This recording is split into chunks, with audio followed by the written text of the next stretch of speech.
This happened about 12 years ago.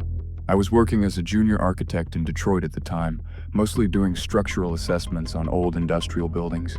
Nothing that ever seemed unusual on paper. One weekend, I was assigned to inspect an abandoned factory on the east side of the city.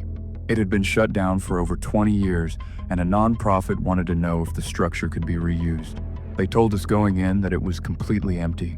That was the first thing that turned out to be wrong. I went with a colleague named Pete. We got there around 9 in the morning. The surrounding neighborhood was exactly what you'd expect. Rows of decaying industrial buildings. The factory itself had broken windows, rusted steel, and a loading bay door that had been forced open at some point years ago. We went in through there. The ground floor was normal. Dust, silence, the usual state of a building that hadn't been touched in 2 decades. We split up to cover more ground, standard procedure, and I didn't think much of anything for the first 20 minutes or so. Then we moved up to the second floor and Pete stopped walking. He didn't say anything, just pointed down at the floor. There was a path worn through the dust, like a clean, consistent trail running from the stairwell straight across the floor to a doorway at the far end. Like someone had walked that exact route enough times to wear it down. We both looked at it for a moment without speaking. Pete said quietly that it wasn't normal, and I agreed with him. We told ourselves it was urban explorers or squatters, which genuinely does happen in buildings like that, and kept going. But the same path appeared on the 3rd floor.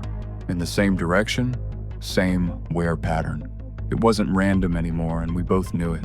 On the 4th floor, we found a small room off the main corridor. Inside, there was a folding chair positioned facing the window. On the floor next to it were food wrappers and empty water bottles in a plastic bucket in the corner. Pete looked at it for a second and said someone had been staying there. We should have left at that point. Instead, we went up to the 5th floor. At the top of the stairs, the worn path ended at a set of large double doors. Everything around them was coated in dust except the push bar, which was completely clean. Pete pushed the door open. It was a large, open room. Along the far wall, there were 3 mattresses arranged side by side with blankets on them. Between the mattresses was a plastic storage bin. Above each one, pages torn from magazines had been taped to the wall. Someone had been trying to make the space feel like somewhere you could actually live. It didn't feel like that. It felt like something that was never supposed to be found. Neither of us moved or said anything for a moment. Then we turned around and walked out. We made it halfway down the corridor before I heard the door open behind us. I didn't look back, and neither did Pete.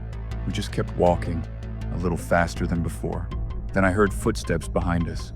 One set, steady, like someone just matching our pace exactly. We reached the stairwell and went down, and the footsteps followed us to the top of the stairs and then stopped. We didn't stop. We went all the way down and out through the loading bay and got in the car. We sat there for a minute without talking. Then Pete said something that took me a second to process. He said there had been at least 2 people up there. I asked him what he meant. He said that before he pushed that door open, he had heard movement on the other side of it. More than one person. For several minutes before we even touched the handle. I hadn't heard anything. When I thought back to the room, the 3 mattresses, the way everything was arranged, it made a certain kind of sense. There wasn't one person in that building. There were at least 3. We filed a report and flagged it as a safety concern. The project was quietly dropped with no explanation and no follow-up. About a year later, I drove past the building. The entrance had been completely welded shut, sealed off, no way in or out. I don't know if that was because of what we found or if it had already been planned. And I don't know whether the people living on that 5th floor were still inside when they sealed it.